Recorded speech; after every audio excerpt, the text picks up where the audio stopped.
Hello to everyone. I hope to find you all well. I am Athαnάsιos and I welcome you to the world of the Geomentorist. To be the first to hear the new episodes of the Geomentorist, you can follow the podcast platforms of Spotify, the YouTube channel, and as well as the social networks. The tonight's guests are Christiana Matentsidou and Bosiljko Đerek. Christiana is a mathematics teacher from Thessaloniki, Greece, with over a decade of teaching experience in public education. She holds a degree in mathematics from Aristotle University of Thessaloniki and a master's degree in advanced computer and communication system from Aristotle University of Thessaloniki School of Electrical and Computer Engineering, specializing in audiovisual technologies for production and education. Dedicated to fostering student engagement in mathematics and the sciences, she incorporates interdisciplinarity and interactive methods into her teaching. She is founder of award-winning European eTwinning projects and cultural initiatives that emphasize interdisciplinary, technology-supported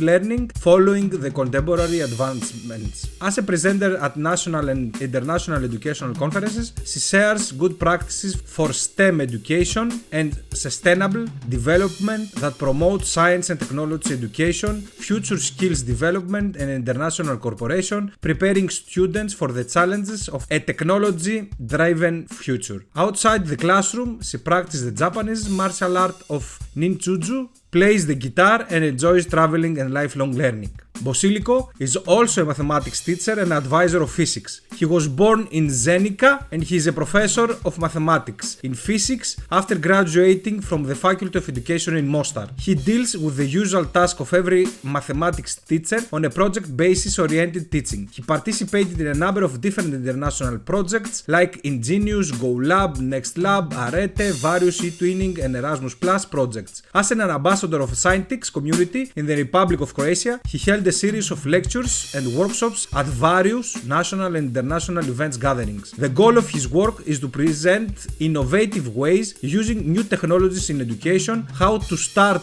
with project-oriented teaching, etc. How through different projects to modernize their teaching. He thinks that the future of education to be linked to 5 abbreviations: 3D, AI, AR, VR and XR. He is the founder and moderator of several Facebook groups and in particular highlights the Facebook group Teacher and Project, which has about 7,000 members. In his spare time he plays the game Go and plays the guitar. Hello Christiana, hello Bosiljko. Welcome to the Geomentorist Podcast. How are you? Hello Athαnάsιos. We're great.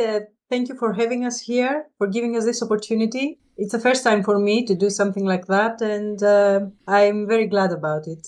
I'm glad to hear about that. And you, Bosiljko, how are you? Hello, Athαnάsιos. I'm happy to be part of your podcast. It's also first time for me to participate in any type of podcast. I'm very curious how it's going to look like. I want to say warm hello to everyone who follows your work. Thank you. You are both here to the podcast, to this podcast, to share about your stories, about the teaching procession, yes, and about the project you made it, and it's very, very interesting. I want to start with this. Christiana and Bosiljko, do you hear podcasts in general? I usually listen some of the podcasts. Usually some podcasts connected to the science. That's my main topic that interests me. Okay. And you, Christiana? Not so much. Just from Spotify, some podcasts. It's also about science and space related, but I don't have a tendency to follow it on a pace like episode after episode. So, Christiana, you are a mathematics teacher in Thessaloniki. Tell me about your city, your school you teach. Well, I was born and raised in Thessaloniki. I had my studies there at the Aristotle University. At some point I left my city and then I came back. It was for work. I came back and now currently I work at the first gymnasium of Polychni. Since I have so many memories connected to from my childhood age up to this moment and I have traveled a lot throughout these years. I still consider it one of the most beautiful places to live. My school is located in Polychni, as I told you. This is a western suburb in Thessaloniki. It's a public school. It numbers around 200 students, 25 teachers. Well, like many Greek public schools, it faces, of course, significant challenges, and these range from the high number of students per class. We have limited funding, we have some outdated infrastructure, but the good news is that from November this year, we had our first interactive boards, and so this year was a little bit more technological than the previous ones. Well, despite all these obstacles, of course, there is a strong commitment among the teachers and staff to create a positive and effective learning environment for our students. We like to focus on the creativity and the collaboration of the students, not only through our teaching methods, but mainly through projects that we have throughout the year, like eTwinning projects and some environmental projects that have been running for the last years. And another thing is initiatives that we take as groups of teachers. And of course, we have the support of the principal regarding issues that are about teenhood or parental support or some educational actions outside the school. So, yeah. Nice. It's a passion for teaching and a belief to our students' potential that drives. It sounds very interesting, and I think that students in your class will be happy that have you as a teacher. Hope so. So, about you, Bosiljko, you are also mathematics teacher and also advisor of physics in Croatia, in Zagreb, the capital. How is the life in your city? Tell me something about Zagreb and also about the school you teach. Well, as you mentioned, I'm a mathematical teacher and I teach mathematics and physics too. And also I work as an advisor for my colleagues. It's kind of part of my job. If I have this role as advisor, I need to hold workshops and hold lectures for my colleagues about something new, about new perspectives, new projects, new way of working. I work in school for maybe 20 years. First, I was working in my home country in Bosnia when I was born. And then I'm kind of immigrant. I'm a economical immigrant in Croatia. Yes. So I live here and I teach children from 11 to 15 years. It's also a primary school, but it's a quite new school. It's built 5 years ago, and it's we have everything that we need. There's a lot of smart board in every classroom, and my school really looks amazing. So I have everything that I need. About my city, it's a capital of Croatia. It's a kind of a regular Middle European city. It's beautiful in spring, and probably the beautiest thing that you can see in my city is in winter before the holidays, when the city is decorated and we have huge skating park on the open field. So if you want to visit my country and my city Zagreb, I invite you to visit in winter or in spring. In summer it's too hot to be there, and there is no sea in the area. So what else could I say? I do a lot of project works with my students, and I always try to make something new in my teaching. So that's why my teaching would not be boring for me and for my students too. Nice. I want to ask two questions. Mathematics teacher can be physics teacher too, or it exists like in Greece, someone can study too in physics? Well, in Croatia, when you go to university, you can decide to study just mathematics, but you also, if you want, you can study both subjects. So I decided to study mathematics and physics because at my university there was only this option to study mathematics and physics, and another option was study physics and chemistry, something like this. So I chose the mathematics and physics, but I decide in my work to teach both of the subjects because I see the connection between. It's easier for me to teach both physics and mathematics. So I don't know about in Greek. What is about you?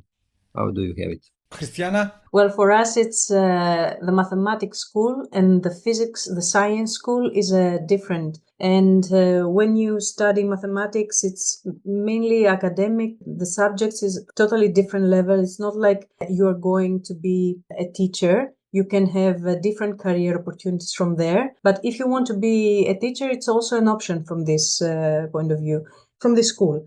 And if you study the science school, then you can become a physicist. Now, when you work in a school, and let's say I am a mathematician, and we have some hours that we have to teach, and let's say that I cover all of my hours in mathematics, and I have a few hours left at school. If there is some science lessons like physics or geography, these are lessons that we are allowed to teach, but it's like a second option of teaching.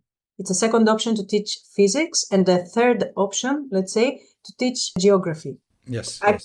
do this, but only as a complementary thing if I haven't filled my hours with mathematics. Well, I will add something. Probably it's a different approach. In Croatia, when you start study, you need to decide right away what do you want to be. If you want to be a teacher, then you teach mathematics. But if you want to be mathematical engineer or something like this, then there's a lot of similarity between those two universities and those two subjects. But you have some extra lesson, extra classes that you need to fulfill if you want to be a mathematical teacher or if you want to be engineer. But it's quite similar.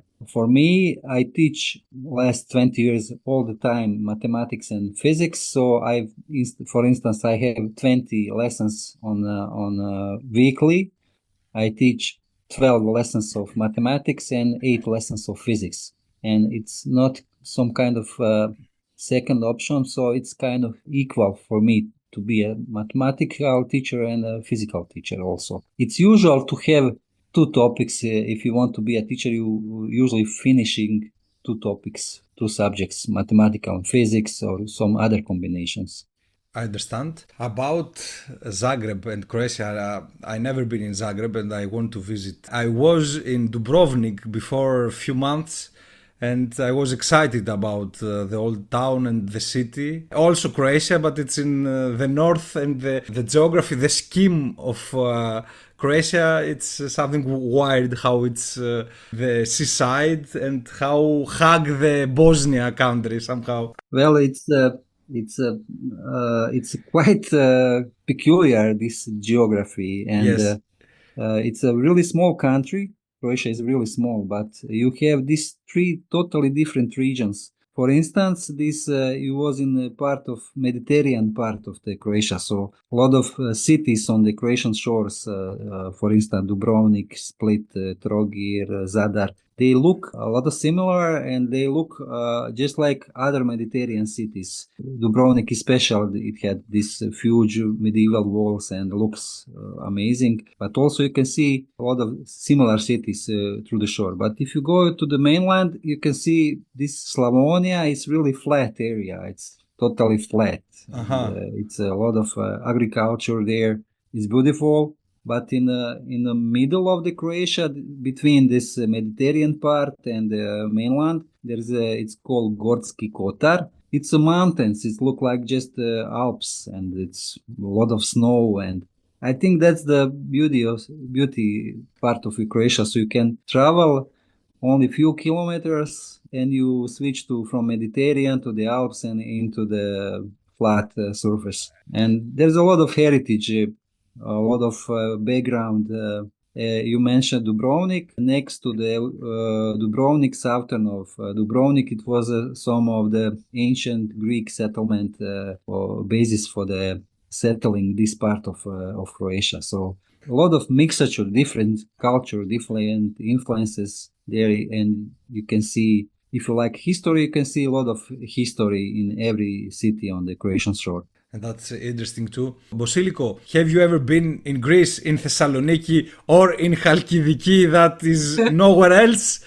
No, sadly, I'm so sad I never went to Greek, to Elada, but I'm planning to do, not just like to doing some kind of project, but personally with my family. It's a plan. It just need to find enough time to realize it. And for the Thessaloniki, my school is planning to visiting Thessaloniki because we have some really cheap connection through the plane. It's a kind of on a regular basis. So if we want to travel to Greek, the first place for us is going to be Thessaloniki because it's a lot of good connections and it's not expensive.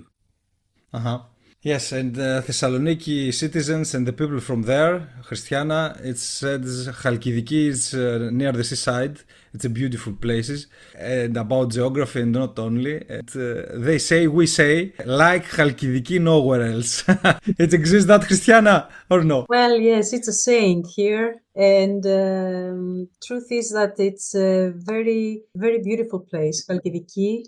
And so many different options to go there for a swim. And you have, I think, the first leg, it's like 3 legs, okay? So the first leg is more cosmopolitan, let's say. The second one is more family and wilder side of nature. And the third one is like with the holy mountain, so you have a more limited space to visit. Yes. It's also, mountain, and it's a very beautiful option for vacation there. Yeah, and it's close to Thessaloniki. I mean, farthest you could go as a time, let's say it could be about 2 or 2.5 hours during summertime when it's too crowded. Yeah. Mm-hmm. Yes.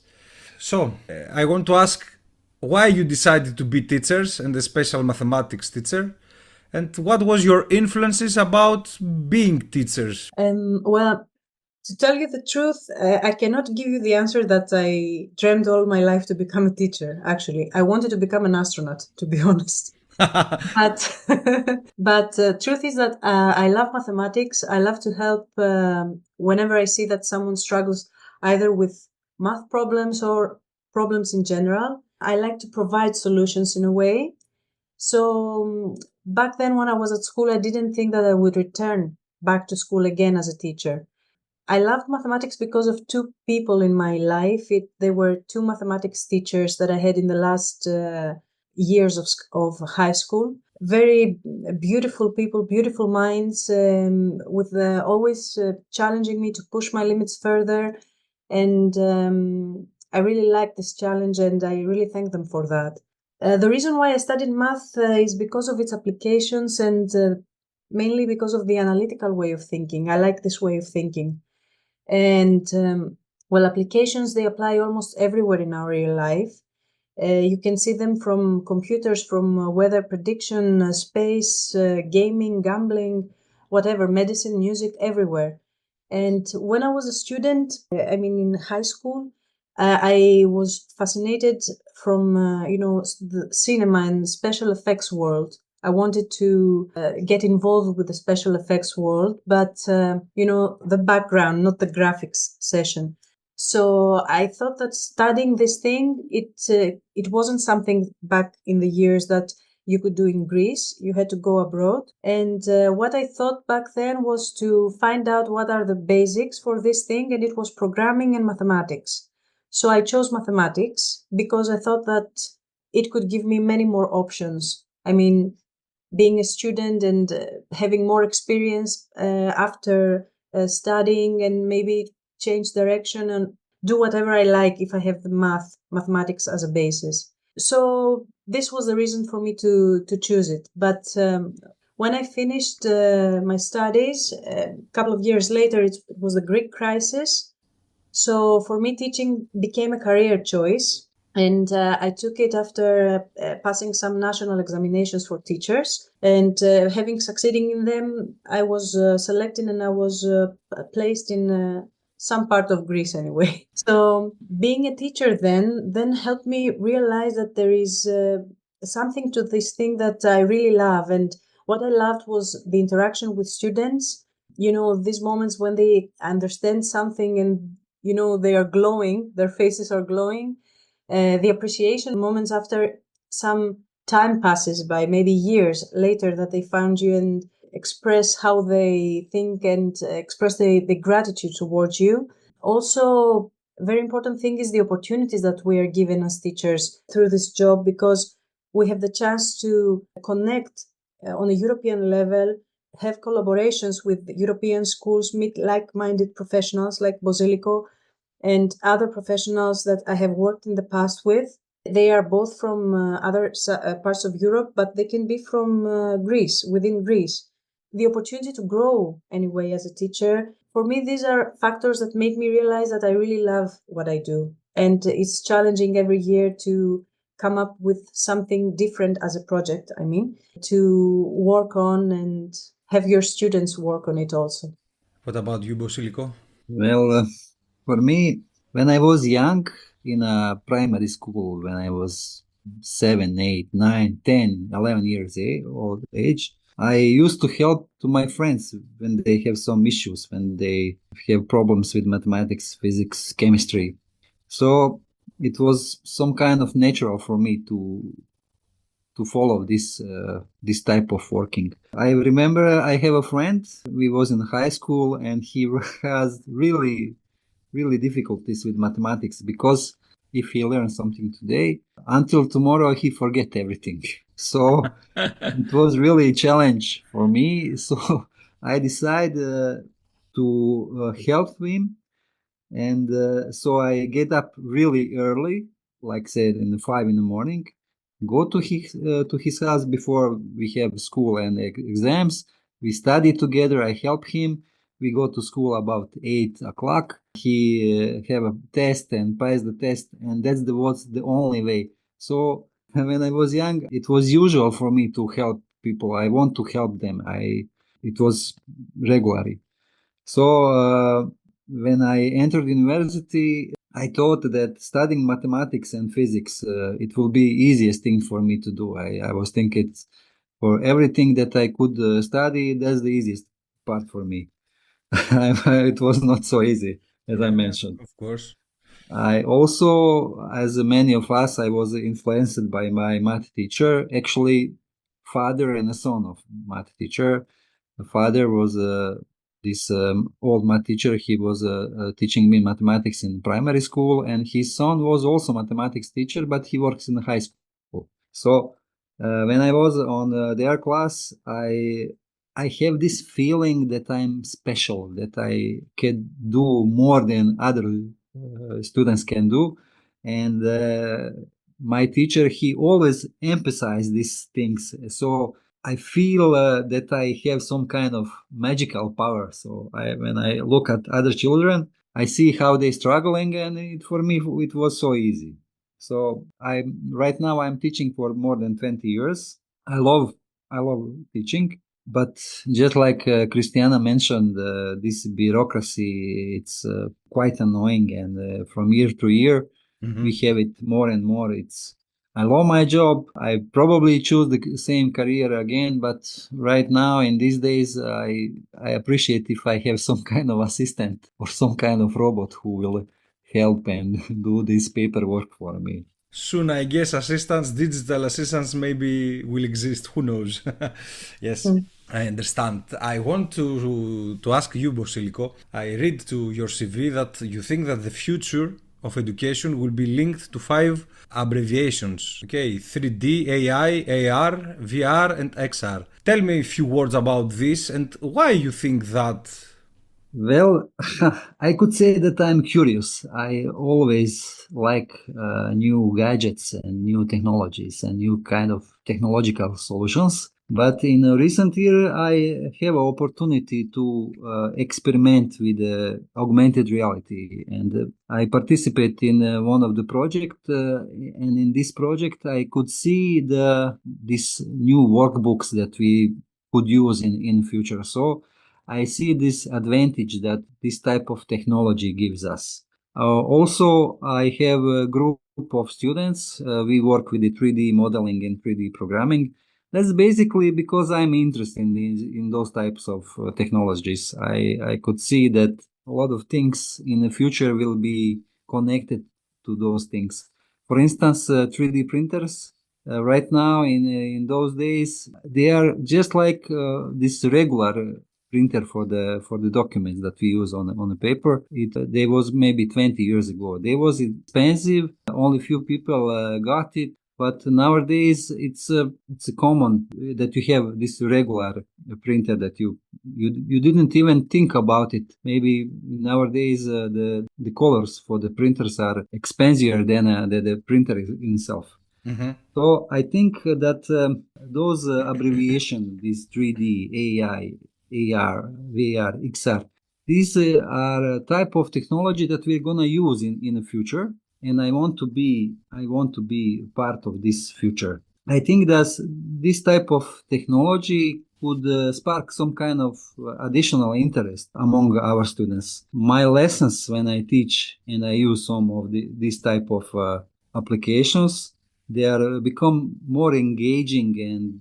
it's much easier for me as a teacher to motivate my students. So I think those technology, they are not the goal. They are just a tool for me as a teacher. I want to use them so my students are going to be more motivated.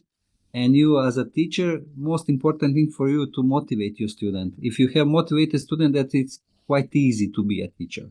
100% I agree about that. And of course, all the technology tools are very interesting to explore and to motivate the students and the child to know for which way to go, what they would like to do somehow at the future. So, Bosiljko, also you are an ambassador of the scientific community in the Republic of Croatia. What is the purpose about this scientific community, and what is your role?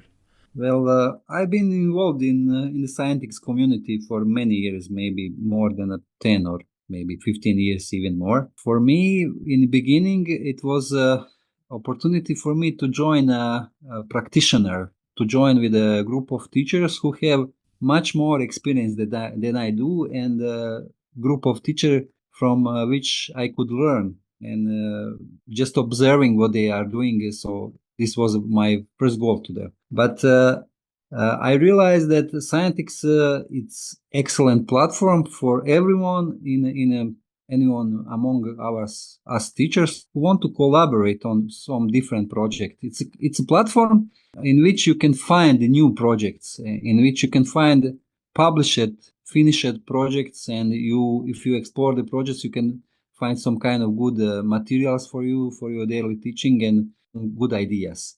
So the scientific community, it's really proactive, and it offers you some new perspectives. So there's a lot of opportunity for a teacher to participate in new piloting something new technology. I mentioned before that I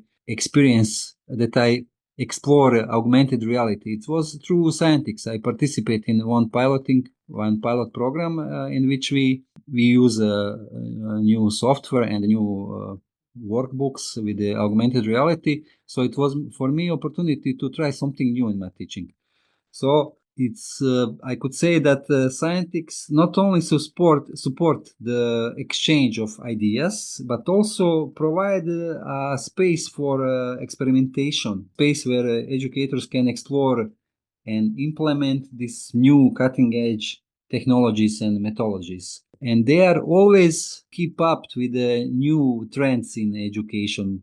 If you want to be good teacher and have really new perspectives and new way of teaching, then it's Scientix good starting point for you. It sounds very interesting. And this community, it's only in Croatia, correct? No. No. It's wide through all the European countries and Okay. beyond.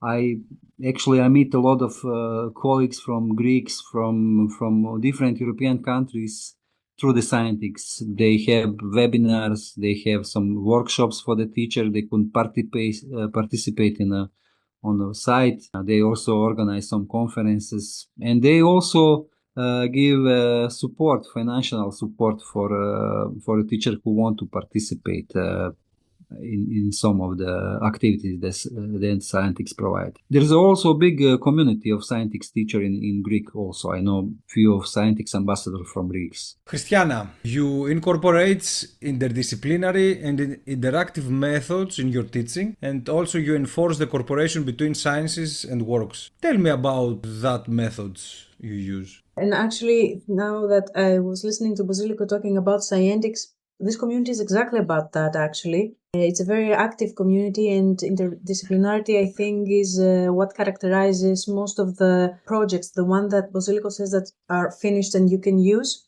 as a teacher, like resources, like material.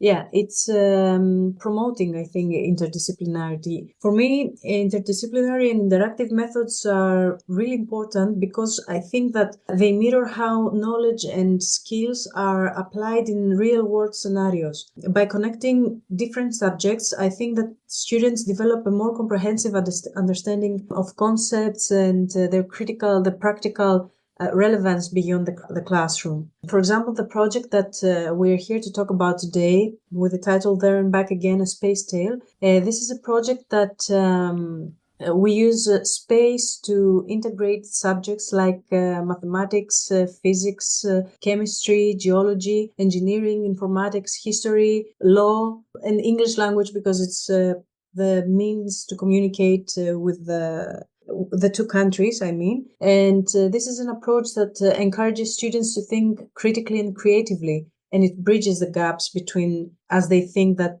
these are the distinct fields. Another example for me is history of science and math, exploring history of science and math through activities like the Eratosthenes experiment or how Thales calculated the height of the Giza pyramid, or examining the Pythagorean theorem and referring to the Arpedonauts history. Also, I like to combine music or sound with mathematics. The first time that they hear that we perceive sound logarithmically, they learn about the logarithms and they realize that it's actually the way you hear is explained through logarithms, or even how sound waves can be described by trigonometric functions, like sine functions. This is another aspect of interdisciplinarity. Also, with literature teachers, we collaborate in order to help our students break down and understand complex mathematical terms. For instance, in geometry,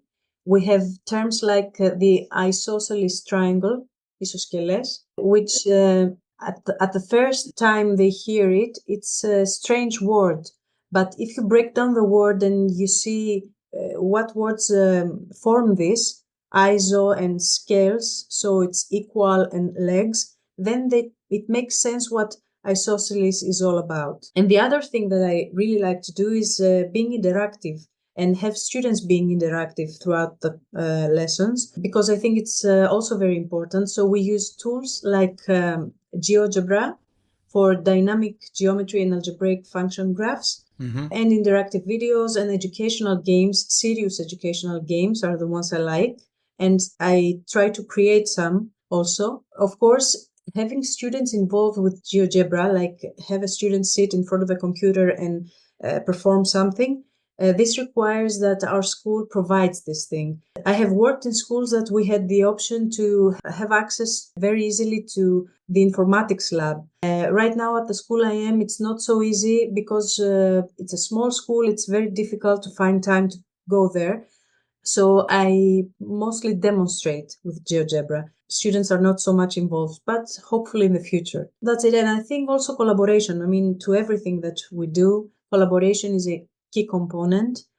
The subject is demanding. The curriculum we have in mathematics is really strict. It limits how often you can implement all those activities throughout the year and during the regular class time. So what I try to do is to implement it mostly in after-school projects like eTwinning or extracurricular activities. Well, I want to add something. When Christiana mentioned GeoGebra, I was teaching with GeoGebra for many years, and when you teach mathematics, especially geometry, and geometry is a key concept that you need to learn in your school, mostly my students used to have issue and problems with the tool that they use for the geometry. They use triangles and rulers. So, for instance, I have one hand for one triangle and another hand for the another triangle, and I want to draw some perpendicular lines. So, where the hell I'm gonna take my pencil? So, all the struggling that they have with the geometry was connected to the tool. And you, as a mathematician teacher, and when you try to teach geometry, you you're trying to teach them how to use the tool, and you take a lot of your time when you're trying them to use the tool, and you are not actually teaching the geometry. You're just teaching them how to use the tool. But when you use this another tool, GeoGebra, then they have this opportunity to actually explore geometry and all the things that the geometrical objects have. So if they create some center of the circle that go through all the tips of the triangle, they could create this geometrical construction in their notebook, but they are not able to explore what will happen if we change the properties of some angles. But with the GeoGebra, there is an option to really explore the geometry. And on the other hand, I, as a teacher, I could give them a complex problem to be solved with this tool. Also, among mathematical community in Croatia, we have two groups of teachers. One of them, they don't like so much using technology in especially in geometry. They said our students are gonna forget how to use a triangle or a ruler or anything. But another group of teachers that I belong to, we said, get focused to your goals. Your goal is to teach them what geometry actually is. Yes. So I decided to use this better tool with my students to explore geometry and at some really different level. With this tool, GeoGebra, geometry is on totally different level. It's what Bosiljko says. It's the possibility it gives you with multiple representations. You create one shape and you draw some lines or whatever you might need to draw there. And by moving something, you see how everything is affected. And students can really find out properties of, they can realize the properties that some specific shapes have, or whatever it might be the subject that we are teaching at that time. And also for functions is very, very interesting. Again, by having parameters and moving these prices of the cursor, and you see how the whole graph changes. It's really interesting. And as I mentioned before, for the sine waves, for the trigonometric functions, it's not so easy to create complex trigonometric functions. For instance, the sine function, and if you change the value of the angle inside, or if you add sine functions together and you want to see how it all looks, because this is what sound is about, then you see a very strange graph that it's not so easily drawn by hand. Even when they're capable to draw it by hand, those graphs is totally static and you cannot do anything with them. But with tool, it's manageable. Yeah. Yeah, it's like in real time you move everything and you see how the changes happen, this geometry. Yes. Exactly. It sounds very interesting, and I think the students and the kids will understand better with these tools, with digital tools somehow. Let's talk about your corporation, your synergies together, Christiana and Bosiljko, and the project you made, of course. First of all, I want to ask, what is the eTwinning community exactly, and how through the eTwinning you connected? Well, I could give an answer to this. Well, eTwinning is it's a kind of first step for a teacher who want to engage into international projects. It's a first thing he need to do. It is meant for those who looking to build a partnership and start working on even more complex projects in the future. Through eTwinning, I'm part of eTwinning for more than 15 years or even more. You learn how to start a project, international project. You learn how to go through different phases of project development. You need to learn how to watch for some kind of obstacle that some kind of difficulties should arise and what to do. So eTwinning, it's a kind of network of a lot of teachers all around Europe who want to make connection, who want to meet colleagues and create their own project on a common basis. Also, after a few years that you've been in eTwinning, after you finishing few eTwinning projects, then you go to the next steps. eTwinning is basically online partnership between the schools and the teachers. So there is no physical moving with the students from one country to another country. So through the eTwinning, you are able as a teacher to find really good colleagues and good quality partnership, because for you, if you want to start some Erasmus Plus project, for instance, you need to find someone who is responsible, who will stick to the plan, who have similar topics, similar interest with you. And also, if you plan to work together with someone for 2 or 3 years, you must be also personally good with this person. This person must be interesting for you, because if you don't achieve this kind of connection, then any kind of project will be difficult to achieve. I think that you covered everything. I don't know, actually, to say a few things about how we met. Yes. Because, once I had a clear vision for the project, I began searching for an international partner to start with, just because of all these advancements in technology and taking a look around what's going on in the space sector. I came across the Artemis project, a new project that is a collaborative action between national agencies like NASA, ESA, JAXA, CSA, and some commercial partners. I thought that it would be a very nice idea, since we're going to live great moments in the history of space, like the ones the people in the 60s lived with the moon landing. I thought that it would be a great idea to have students involved in something like that and be aware of what is coming in the following years. So when I had the clear vision of this kind of thing, of this project, I started to search for an international partner, for a European partner, to tell the truth, in order to cooperate and collaborate with via eTwinning. So I shared this idea on the platform we have, the European School Education Platform. Mm-hmm. And I also made this post visible on the eTwinning's Partner Finding Facebook page. So I had received some interest from both platforms, but after discussing the project with Bosiljko, it became evident that we shared a strong chemistry and a similar mindset about the project.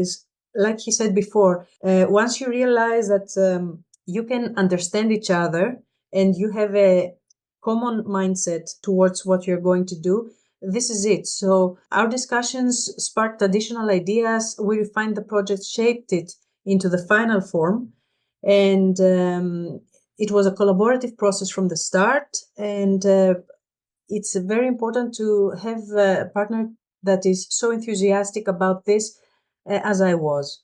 And then we held some regular online meetings to plan every aspect, from setting the time frame, selecting the tools to assign tasks, organize student interactions, everything.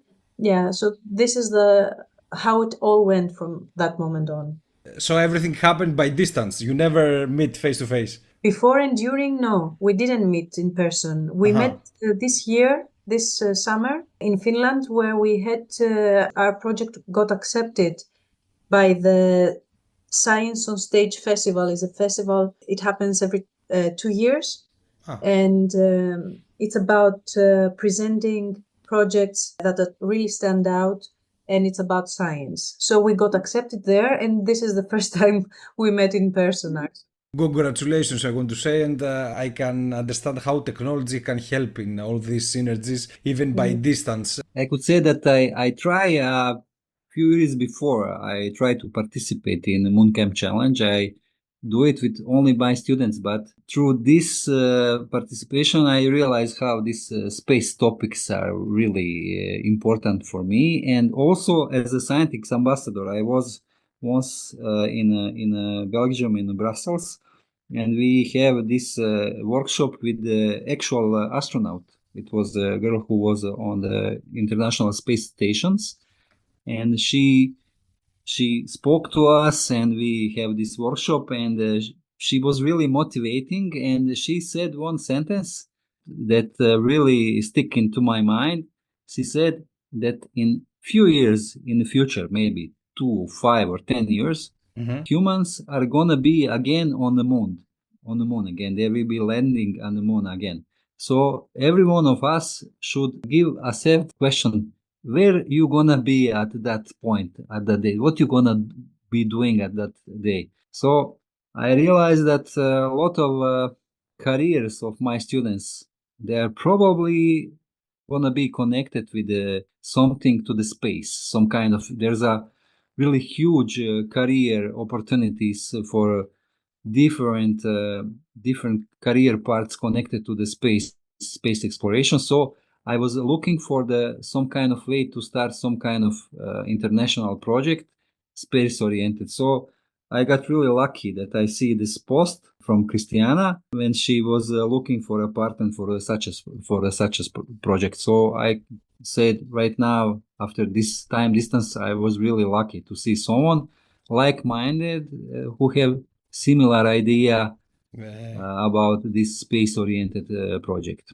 Nice. I want to go your project, and the title of your project, as you said, is There and Back Again, a Space State. It's a eTwinning project for the modern space exploration with your participation in the ESA International Competition Mooncamp Challenge 22-23. I want to ask, what is the philosophy of this project and somehow the mission and the vision? Well, as I said before, the inspiration for this project, it stemmed from the incredible technological advancements and this ongoing research in the space sector, particularly with the Artemis program. What I liked about it was that back in the 60s, it was only NASA's initiative and the United States of America that undertook a project of moon landing.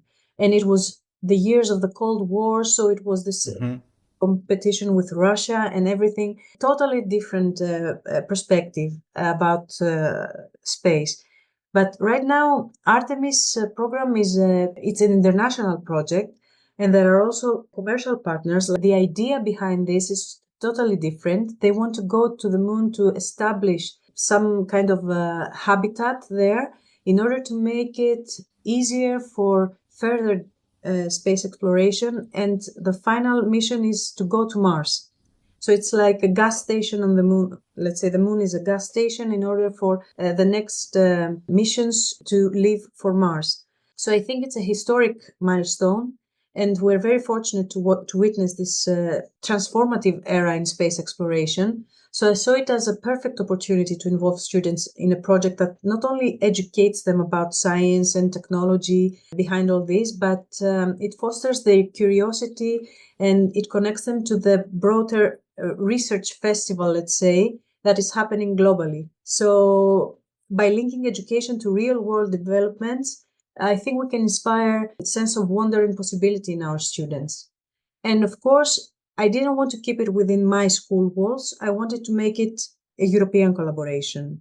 Yeah, I could say it's we use eTwinning as a perfect platform, but because eTwinning platform give you safe space, because nowadays you need to consider a lot of different issues connected to the online collaboration between students, and eTwinnings offer you really safe space, tested and checked. So in the end, Christiana and we was the founder of the project. Many teachers participate also from my school. There was a few teachers, and from Christiana also. In the end, we have altogether 8 different teachers from different subjects. So, and I think on a regular basis, we have 18 students that participate in the end. Mm-hmm. Also, project had 3 phases. One is connection to the history, about space exploration history. Another was connected to the Space Lab, and also this part with the participation in the Mooncamp Challenge and creating 3D model in Tinkercad software and participating into the challenge. So we have 3 different parts of the projects, all connected. It was a lot of different topics that was covered. Actually, when we discussed in the beginning when we start the project, I didn't think that both of us think of how this complex will be in the end. I didn't plan to have such complex project in the beginning. I just want to participate in Mooncamp Challenge with some other school, and things was one by one, and in the end, it was really complex. It was kind of path for me, just like for my students and for your student also. Yeah. Also, I like this idea when the students socializing together and Yes. when you just give him some free time and when they waiting for some kind of activities that is planned for them and they start spontaneously to talk with each other, and then you realize that we all belong to some kind of European family, so there is no distance between them and they share this Snapchat accounts. And I remember some of the guys, he was even not in the school, in the second part of the school, this guy Yanis, but Yes. all the students remember Yanis and Leo from my school. It was really kids are kids, so nothing it's dividing them. And Bosiljko, I think we should also mention here our collaboration with the scientific bodies. Because Athanasis, to tell you the truth, in order to keep this project going and be as, we took it very seriously and we wanted to align with the contemporary research. So we thought that maybe a collaboration with a teacher from university, maybe it would be a very good opportunity for us and a very great help and mentoring. So we had this opportunity. We had a teacher from the Aristotle University of Thessaloniki that was mentoring our teams. Nice. And we had also another, he's not a teacher, he's the research director of the Astronomy and Applied Mathematics Research Center at the Academy of Athens. He also participated in some of our transnational meetings. And this was an amazing opportunity for students because while they discussed, the professor and the research director also participated in this conversation, and it was so fruitful. And so I felt all these times that it was like sparkles going on everywhere because it was learning happening at that moment, not only for the students, but for us also, and even for the professors. It was really amazing, I could say. I don't think that those guys have really opportunity to work as a so young students. So it was challenging for them because they have a lot of questions, but they was polite. They wait for the turn. Oh. And they ask a lot of different questions. I learned a lot, just like you mentioned, because I didn't teach my students about space, about moon. And those two university professors, they are into these topics. They know a lot of things, and our students have really opportunity to learn from the experts. It was amazing, I could say. That's a high point of the project. Yes, and also without this being our intention, it happened like job orientation, let's say, like a job orientation meeting, because these people talk to our students about the opportunities, the future opportunities concerning the future jobs in space area. And it was really mind-blowing for them. I mean, students were asking questions about how easy it is for me to work on field like that. And it's because it seems really remote and something that you cannot really touch, but it's not like that. It sounds very unique experience for both teachers and students, I think. Yeah. I want to ask about the tools you used in this project and how mathematics and your background connected with this project. We use this open software for the 3D modeling. It's called Tinkercad. So I start to use something like this software a few years ago when I teach about 3D in mathematics. And it's always difficult to talk about 3D and use the workbook. And so my students draw different prisms. They coloring some side of the prisms, and we discuss about the conditions between different planes connected to these colors. So it was basically you was trying to speak about 3D using 2D model.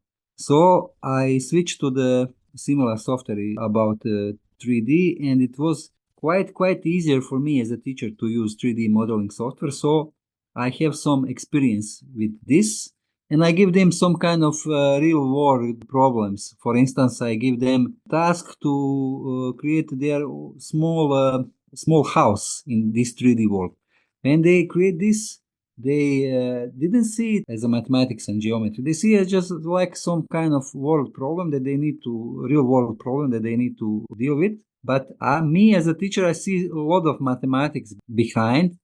And for me, it's a way to use 3D modeling tool as a tool for teaching mathematics, geometry, about properties of 3D objects. In the end, when you teach, you use different tools, and sometimes your students see those tools as goals of your teaching, but you see some kind of underlying something beneath, and you use those tools to teaching them mathematics. So Tinkercad was ideal for us because it was so simple. It got only few properties, so it's easily to work with it.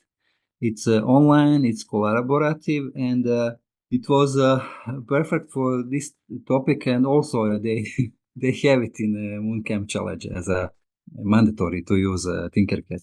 And I would like also here to mention, Bosiljko, Yeah. that with Tinkercad, there is this opportunity to create a classroom within the tool. So for the teacher, it's an asset because you have the opportunity to add your students inside Tinkercad. And while they are working on the tasks that we had assigned to them, we could know at any point, at any step of the way, how they are proceeding with the task. So if there was a chance that the student wouldn't do something, let's say, I could see this and I could ask him if he needs any help with anything, or anyway, how can I assist to that? So it's a great tool. For me, it's not something that I already knew. I had to learn it this year, the year of the project, and following some workshops and some tutorials, but it's quite easy to get the hand of it. There are so many tools that even me and many people, they don't know, and I'm glad that you share these tools even for designing 3D, 2D, the dimensions in space or spatial terrain, and etc. And it sounds very, very interesting for all somehow, even for teaching or like teacher or like a student. In conclusion, about your project, what was the impact?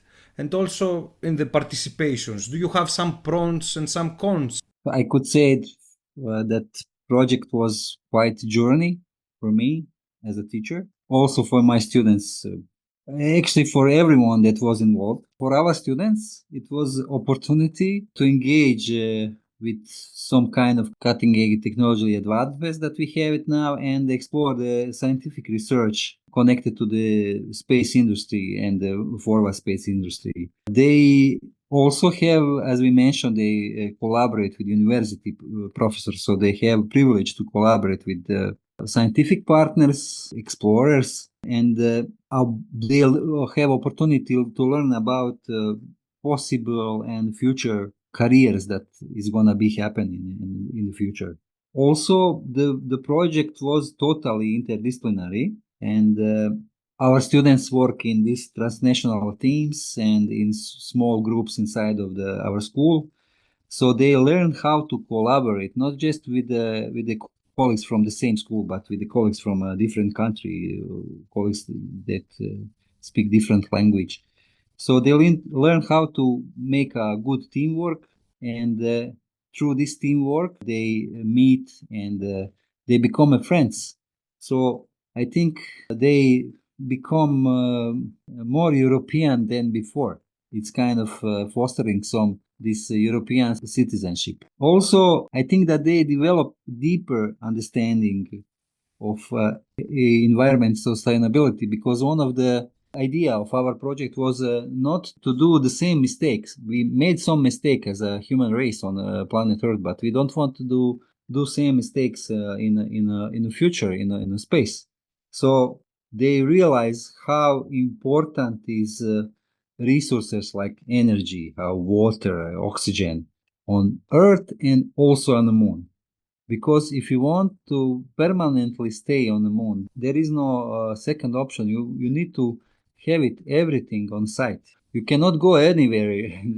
You need to create and provide everything for yourself. Also, we think that through protecting this moon environment, we are also learn how to protect our own planet. Also, we mentioned that we explore exploration of history. Everything is, you need to see it through the history lenses. So through the history, we could see the future of this new space exploration. Also, I think that they acquired some really hard skills such as digital literacy and also these communication skills, because they learn a foreign language in school, but it's totally something different when they need to actually spoke with someone else. And I think that really helped them to break the ice, because first time when they start to communicating in English, they was shy or so, but later they develop this self-esteem in talking English. Also really important part of project, not just this one, but every good project it's critical thinking and problem solving. So I think that our project was totally multi-layer. It serve us as a tool for teaching mathematics concepts from physics, chemistry, biology, everything else. But also it was a form of us to talk about future careers and these exciting possibilities that was waiting into space-oriented careers and works that will be in the future. Yeah, I think that the impact that Athanasis mentioned is not only on students, it's also on us, because this project gave us, it was incredibly enriching on multiple levels. First of all, collaborating with peers across borders and even with teachers from our own school was very inspiring and very rewarding. It was a great collaboration, both within the school walls as well as transnationally. It allowed us to exchange ideas, to share the challenges, to learn from one another. Also engaging with the mentors from the tertiary education, it was really valuable, and it gave deeper insight into the current scientific research and the rapidly evolving space industry. They helped us also how to guide our students towards the research, and guiding also the students through the Mooncamp Challenge also meant that we had to prepare ourselves. I mean, we also got involved with researching and with learning alongside with them. And this turned into a professional development opportunity for us. Also, afterwards, since the project was considered to be a very good project, a very good practice, and it should be suggested and presented to other teachers, we had the opportunity to present it in conferences. And this participation in conferences for dissemination, it was really a highlight for us and gave us a platform to share our experiences, as you give us right now, Athanasis, and showcase our students' achievements and hopefully inspire other educators to undertake similar interdisciplinary projects. So for both teachers and students, I think the project was a remarkable blend of education and creativity, and more specifically, real-world application. I think this is it, the real-world application through education. Very interesting also. And if someone wants to find the full report, the full paper of this project you made it, where can find? We have a full paper from the Science on Stage, which was the last participation that we had. The papers will come out at some point. They haven't been announced yet, but we have a web page for our project, and we keep it up to date for everything. So, what is your page? The web page, it's if you click on Google Wix, there and back again, a space tale, I think it will. Okay. There is also web page on eTwinning platform, but if you want to reach it, you need to be signing into the eTwinning platform. But this Wix site that was created during the project is easier to reach out. Okay. So, Christiana and Bosiljko, what is your opinion about AI, and do you use any tool of AI in education? Well, I think that AI has made its presence in education too, apart from all the other sectors and fields around. It has numerous opportunities, I think, to enhance the educational outcomes, but it has to be implemented thoughtfully, I would say. And we have to consider also to have these ethical considerations and equitable access to AI. It helps for us teachers, it's a very helpful tool because there are already some open applications as well as paid versions that can assist us in personalizing our teaching to our students. Also, other applications for personalized learning. These are AI-driven platforms that adapt to individual student needs, and they are offering customized content, feedback, and they help them keep a pace of their learning process. I think it's very helpful because it helps to automate our grading. It's a useful tool towards that. It's very helpful for content creation, as I said. And also there are some very important assistive technologies that use AI. And these technologies are really important for schools that have students that are not natives to the country they live. They are residents here, but they come from foreign countries. Mm-hmm. They don't speak the language. For instance, in Greece, they don't speak the Greek language. They don't have a good command of the English language also. So understanding is an issue. So there are some AI assistive technologies like text-to-speech or speech-to-text or auto-translation. Mm-hmm. And this can make education really helpful because these kids can now be part of the classroom and understand the whole process. Well, the whole process, let's say a better percentage of it. Also, from the analytics that these AI tools provide, we can get insights into the student performance, what they find difficult and how we can assist them in the specific problem that they are facing. So this is very helpful for us. We can redefine our teaching strategies and help the student in a different way. There are also some I won't mention which platforms, which applications are those, but there are some virtual tutors or gamified AI platforms that can make learning really engaging. So it's a very helpful extra learning tool to have. So as long as we use AI in order to complement the traditional teaching methods, I think it can be really, really empowering. Well, I could say that among these advantages that I see, there is also some kind of challenges that we need to talk about connected to the AI. Actually, we are not, I hope so that we are not even in the age of artificial intelligence, that we still have this big data programming. And so I think that we need to achieve this intelligence, but that's also something else. What I want to mention that it's some kind of ethical issues that we need to spoke about. For instance, this data privacy. So these huge clusters of that collected our data about our personal sensitive information. I'm not sure that artificial intelligence right now have these ethical barriers that I don't think that she consider some information something like could be possible for misuse or something like this. Also, some of the schools are equipped with really good, but some of the school don't have good infrastructure, so they don't have high-speed internet, they don't have modern devices, or even the teachers. Some of them are not well trained. They need to have some kind of training connected to using these new tools and that we have.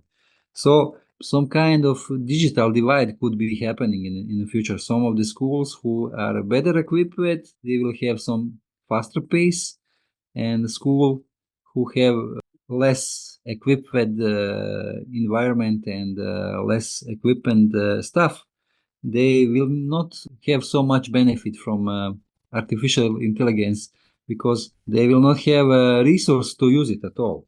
Also, I remember the movie. It's called I don't know the name. It was some kind of SF movie. It's happening in future when all the humans become dual. It's called Idiocracy, I could say, probably. And this is something that's sometimes considered teachers because they see how students they reliance on technologies higher and higher. They forget to do simple tasks because they start to use artificial intelligence. They don't want to read the books. They just write some prompt in some of the artificial intelligence tool and they get all the answer. So that's also one thing in this. I think that artificial intelligence is just on beginning. We are gonna use it more and more in the future, but we need to discuss among our societies what we will be doing with those tools that we have. We will need to set some kind of rules, some artificial intelligence law rules. We approach at the end of the episode, and I want to ask both of you what tips you can give to the teachers who want to participate in the eTwinning projects and also in some competition, in some future competitions of ESA.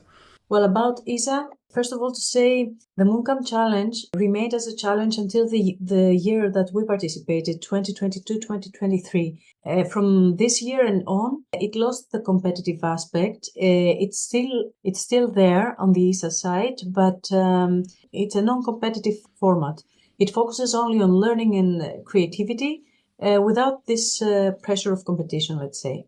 So if a teacher with his team, her team, want to participate in the Mooncamp Challenge, well, the first thing that they have to do is to explore the ESA's Mooncamp platform to access all the teaching resources, the guidelines, and of course, take some idea from past projects. There's a gallery there and they can look in everything that was going on there.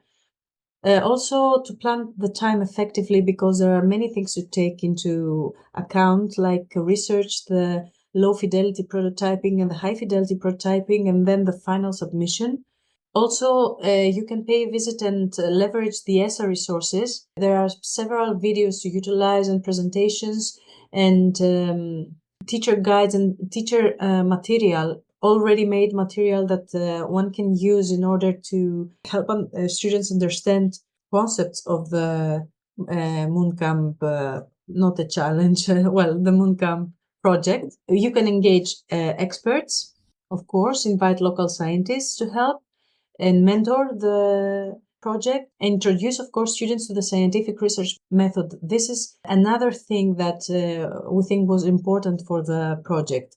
We wanted our students to know the fundamentals of conducting a research, formulating a clear scientific question, and then try to find all the data to support their solution, and emphasize on the importance of proper citation and credit the sources and validate their findings. Encourage them or challenge students to consider real-world lunar conditions and problems like radiation, temperature extremes, and everything while searching and brainstorming. Introduce them to the 3D design tools, of course. You need to prepare them for that if they don't already have an idea how to use them, like Tinkercad or Fusion 360, and of course, promote teamwork and assign roles to the students, like design, research, presentation, everything.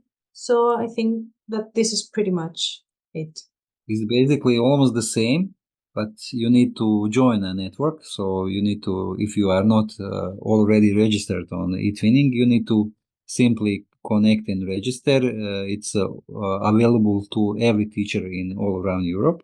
Then when you start to project, you first tip is trying to join already published project. Or if you want, before you start, you try to align and trying to find a place inside of your curriculum as a project, because if you are a teacher, your most valuable resource is your time. So if you trying to do something not connected to your curricula, it's took a lot of time, and if it's not connected to the curriculum, it's not good. Also, always focus on interdisciplinary teams because it's much more easier to collaborate on interdisciplinary team. For instance, if you want to make a project just about mathematics, it will be difficult for you to find mathematical teacher who want to do the same things. So that's also when you use digital tools, choose wisely. You need to choose definitely this online collaborative tool. So we are common to those, but the rest of the tools you need to choose wisely. Also, for every project, you need to document your work. Make photos of your students where they are doing activities, write some reports about it, document everything you do. So also all the project must be student oriented. If you, as a teacher, you do most of the work, it's not a project, it's just your extra work. Everything need to be well planned and student oriented. Also, when you finish your project, promote your activities on a school page, on a website, on a local community, call media and talk with them about the project, because it's really important. Most of the teachers, they do some different projects, different level of hardness. Some of this harder, some of the lighter project, but they forget, they don't want to disseminate their work, and I think that's really, really important. Also, for the eTwinning projects, it's good to apply for the quality label, first on a national level, then in a European level, because it's give you some extra recognition. So, and in the end, disseminate, talk about your project and try to motivate some of the rest of the teachers in your school about eTwinning projects. That's basically for every project is almost the same. Good planning, dissemination, good cooperation, online tools, and tasks and activities that are student-oriented. And if you are able to embed everything in your curriculum, then it's perfect. So, Christiana and Bosiljko, do you have any favorite motto to share with us? Yes. Well, for me, it's dream on and seize the day. I think there is so limited time in our lives, so I think we should try to make the best out of it every single day, because we have to become the better versions of ourselves and we have to live our lives the way we dream. I don't have any motto in my life. I just try to survive a day, and I hope so that tomorrow will be better. So that's for me. So, surviving the day, why not? So, is there anything last you would like to share with the audience? Always be a learner in your life, I would say. Could say for anyone who listen this, if he's a teacher, be brave and get involved in the project. They may seem complex, but there are a lot of benefits for you and for your students also. Can you say something in Croatia? Što da kažem? Budite hrabri i sudjelujte u projektima. Činit će se kao kompleksnim, međutim imat ćete koristi i vi i vaši učenici od toga. I just said last sentence, be brave and get involved in project in Croatian language. Hope you like it, how it sounds. Very nice. I want to thank you, both of you, for your participation in the Geomentorist podcast and, of course, for all the personal experiences you share with me, with the audience. Also about the information you shared for the very, very interesting project you made with this unique Greek-Croatia synergy. Thank you a lot again and hope this synergy create more and more in the future. Thank you. Thank you very much for having us here. It was a great opportunity for me personally, something that I've never done, and it's a very great opportunity to do this with you. That's nice. You enjoyed it. Yes. Thank you again. Hvala puno. Hvala puno. Goodbye. Adio in Greek. Adio.